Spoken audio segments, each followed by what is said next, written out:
On June 12, 2026, Lisa walked out in front of roughly 70,000 people at SoFi Stadium in Los Angeles to open the FIFA World Cup. Just weeks earlier, she'd been wrapping promotional duties for BLACKPINK's biggest release cycle ever, a tour that played 81 stadium shows across 3 continents. 2 schedules, 2 identities, 1 woman. And right now, with BLACKPINK's 10th anniversary landing this August, and their current group contract reportedly running out sometime this year, nobody outside a small circle at YG Entertainment actually knows how this gets resolved. Stick with me, because there's one detail buried in a 2023 contract renewal that explains almost everything you're about to watch.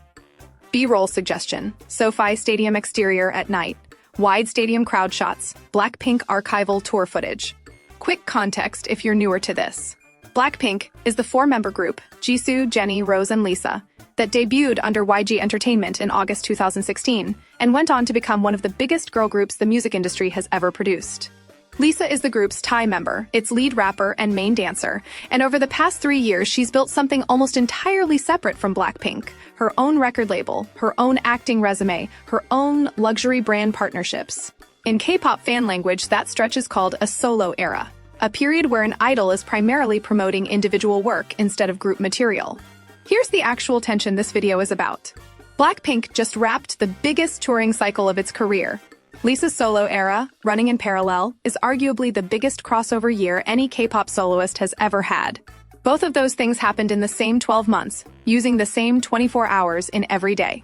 So how, logistically and contractually, does one person actually do both, without either side falling apart?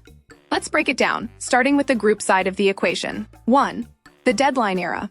Let's start with what the Deadline era actually means, because if you're not deep into K-pop, that phrase sounds a little ominous, and that's intentional marketing. Quick term first. In K-pop, a comeback doesn't mean an act disappeared and returned. It means a new era, new music, a new concept, usually built around a title track and a full tour. BLACKPINK's most recent comeback cycle was branded Deadline, and it kicked off on July 5, 2025, at Goyang Stadium in South Korea. By the time it wrapped, on January 26, 2026, at Kai Tak Stadium in Hong Kong, BLACKPINK had played 81 shows across 3 continents, Asia, North America, and Europe, to more than 2 million fans total. That's a significant jump from their previous Born Pink World Tour, which ran roughly a year earlier and covered 34 cities across 24 regions. Deadline was also marketed as their first all-stadium tour, meaning every stop, not just the flagship cities, was a full stadium show rather than an arena. For anyone tracking this from the US or Europe specifically, the tour's route ran through Los Angeles' SoFi Stadium, Chicago's Soldier Field, Toronto's Rogers Stadium, and New York's Citi Field, before crossing over to Paris's Stade de France, Milan, Barcelona, and London's Wembley Stadium. Along the way, BLACKPINK became the first girl group ever to sell out 2 consecutive nights at SoFi Stadium, and closed the tour out with 3-night residencies at both Tokyo Dome and Hong Kong's Kai Tak Stadium. That's the kind of routing usually reserved for stadium-level solo pop acts, not K-pop groups. Then, on February 27, 2026, right as the tour was winding down, they released the Deadline EP itself, their first full new project in over 3 years, and their 3rd Korean EP overall. By any commercial measure, this was BLACKPINK operating at the absolute top of its game. Bigger, by the numbers, than the Born Pink era that came before it. But here's the detail that matters for everything else in this video. Back in December 2023, when BLACKPINK renewed their deal with YG Entertainment, that renewal only covered group activities, future albums, tours, group promotion. Nobody renewed their individual contracts. From that point on, each member was technically free to build her own solo business, entirely outside YG. At the time, that news mostly got read as a warning sign, a step toward the group possibly splitting up. Hold on to that assumption, because what actually happened next is closer to the opposite. B-roll suggestion: Deadline tour concert clips, stadium crowd-wide shots, EP cover art, tour date map graphic. 2. Lisa's solo era. While BLACKPINK was mid-comeback, Lisa's solo era, her individual promotional cycle, was arguably moving even faster. It started structurally, not musically. In February 2024, Lisa founded her own management company, called LLOUD. 2 months later, in April, she signed a partnership with RCA Records to release solo music through that company, entirely separate from YG's system. From there, the singles rollout was steady through 2024, Rockstar in June, New Woman, featuring Rosalia in August, Moonlit Floor in October, and Born Again, featuring Doja Cat and Ray, in early February 2025. Then, on February 28, 2025, she released her debut solo studio album, Alter Ego. 15 tracks built around 5 distinct alter ego personas she created specifically for the project. That's just the music. And it kept going into 2026 with new collaborative releases tied to her name, including a track called Bad Angel. The rest of her calendar was arguably even more packed than the release schedule suggests. During roughly the same window, Lisa made her acting debut in Season 3 of HBO's The White Lotus, and by multiple entertainment reports, performed at the Academy Awards.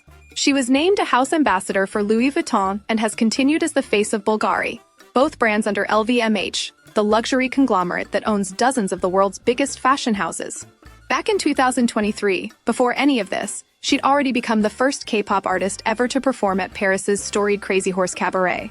More recently, reports place her on the Met Gala's 2026 host committee, alongside names like Beyoncé and Anna Wintour, a level of access to the Western fashion establishment that very few musicians, K-pop or otherwise, ever reach. Stack all of that next to a debut acting role, and you start to see why people frame this as less of a side project and more of a second full career running on its own track. And here's a detail worth pausing on. Lisa wasn't the only member building something this size outside the group. Rose's collaboration with Bruno Mars, Apt, became a genuine global crossover hit, reportedly spending 37 weeks on the Billboard Hot 100. Jennie released her own solo album, Ruby, headlined Coachella as a solo artist, and, as this video comes out, is reportedly headlining Lollapalooza in Chicago as well. Jisoo put out her own solo EP and has been developing an acting career, including a Netflix series that premiered in March 2026. Each member is essentially running her own parallel company. The difference with Lisa is scale and simultaneity. Her solo activity, across music, film, and fashion, landed in the exact same window as BLACKPINK's biggest tour ever. 2 full-time jobs, running on the same 12-month calendar. That's where things get complicated. B-roll suggestion, alter ego album art, fashion campaign stills, red carpet footage, split-screen graphic of BLACKPINK tour dates versus Lisa's solo calendar. 3. Where the timelines collide. Mid-roll rehook, approx. 8 mark. Remember the open loop from the very start of this video? Here's where it pays off. Because on paper, this schedule genuinely shouldn't work. You can't headline 81 stadium shows and, in the same calendar window, run a solo record label, an acting career, and 2 luxury ambassadorships without something eventually breaking.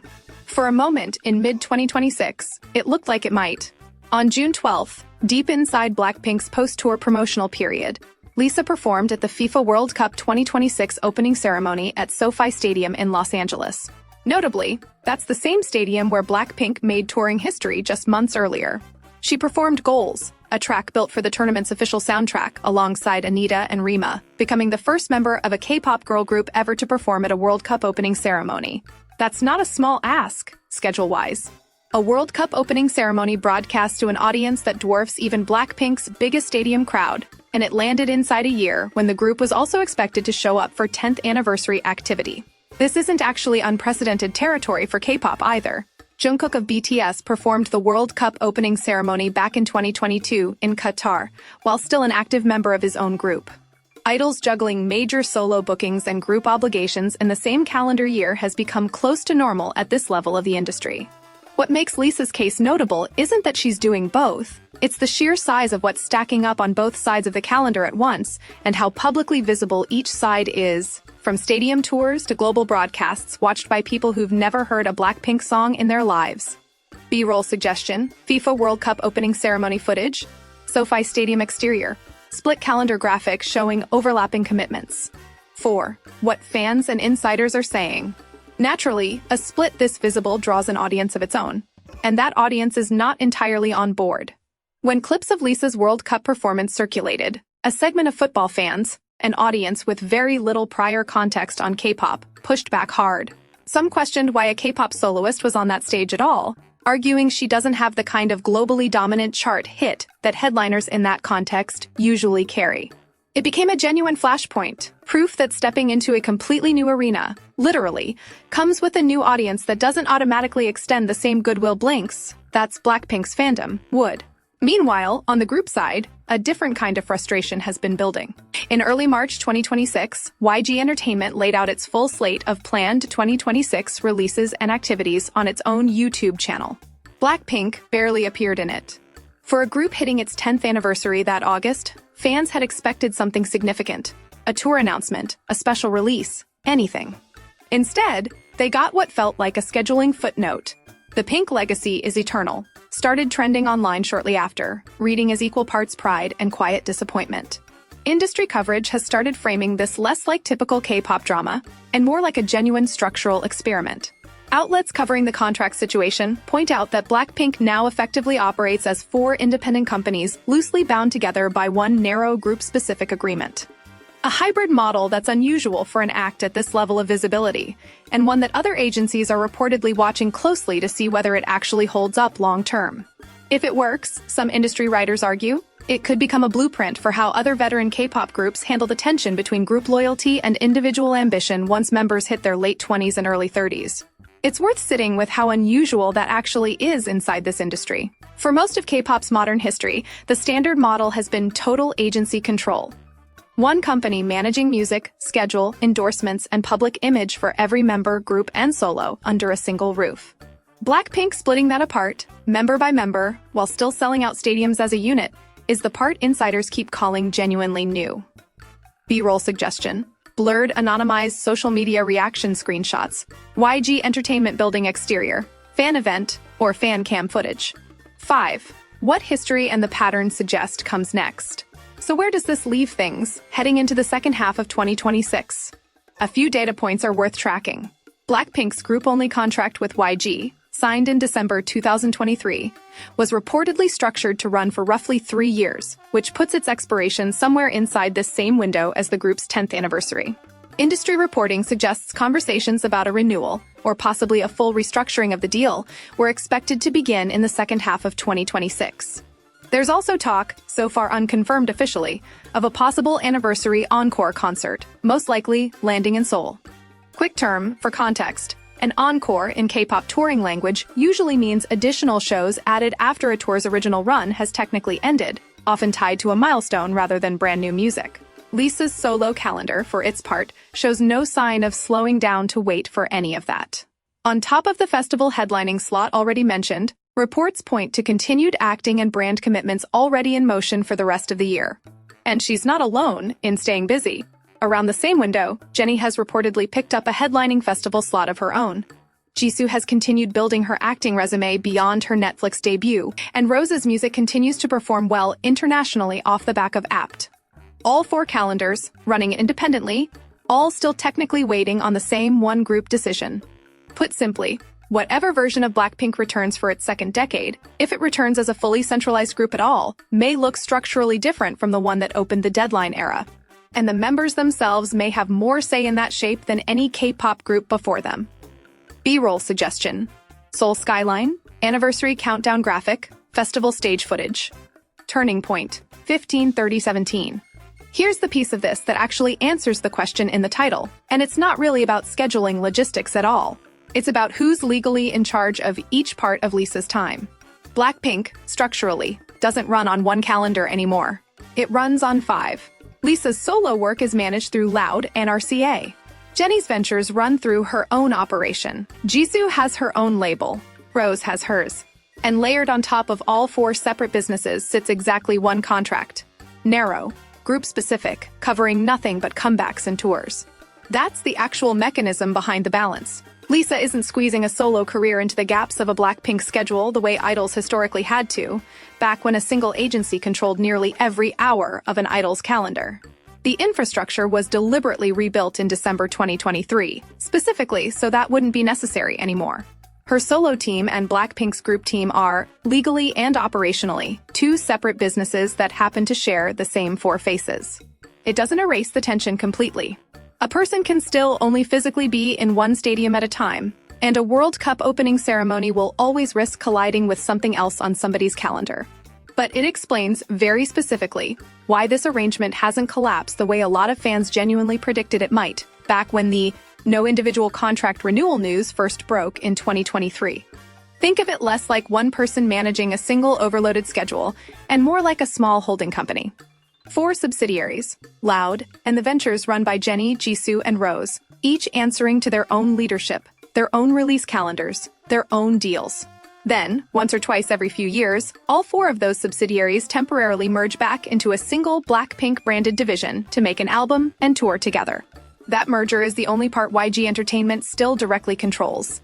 B-roll suggestion, contract document graphic overlay, stylized, not real documents, 4-way split screen of each member's separate ventures. Resolution. So, can she actually balance both? Based on everything that's happened over the last 18 months, the honest answer is mostly yes, but not without friction, and not without cost. The Deadline era proved BLACKPINK can still sell out stadiums as a unit, at a scale even their own Born Pink tour didn't reach. Lisa's solo era proved, independently, that she doesn't need the group behind her to headline a genuinely global stage, whether that's a fashion campaign, a film role, or a World Cup opener. Both of those things are true at the exact same time, and the hybrid contract structure is the specific reason they haven't had to cancel each other out. What's still genuinely unresolved is what happens when the current group-only contract actually runs out later this year. Whether that turns into a smooth transition toward a looser, member-led version of BLACKPINK, or into a real fork in the road for the group's future, isn't something anyone outside YG Entertainment can answer with confidence right now. Even the people covering this closely are speculating. What we can say with more certainty is this: the version of balancing both that's playing out here isn't about Lisa personally managing 2 overlapping to-do lists. It's a business model doing that work for her quietly, in the background, every time a stadium show and a global broadcast happen to land in the same month. So here's where things actually stand. Going into the rest of 2026, a group celebrating its 10th anniversary off the back of the biggest tour of its career, a solo star coming off arguably the biggest crossover year any K-pop soloist has had, and a contract clock quietly running out in the background of both. Here's what I actually want to know from you. Do you think this 4 companies under one roof model is the blueprint other K-pop groups will eventually copy? Or is it just a slower way of delaying the inevitable? And do you think Lisa's solo era ends up outlasting BLACKPINK itself, or the other way around? Drop your take in the comments. I read every one of them. And if you want the full breakdown of what a group-only K-pop contract actually means, and why more groups may end up copying it, I've got a video on exactly that. Go watch it next.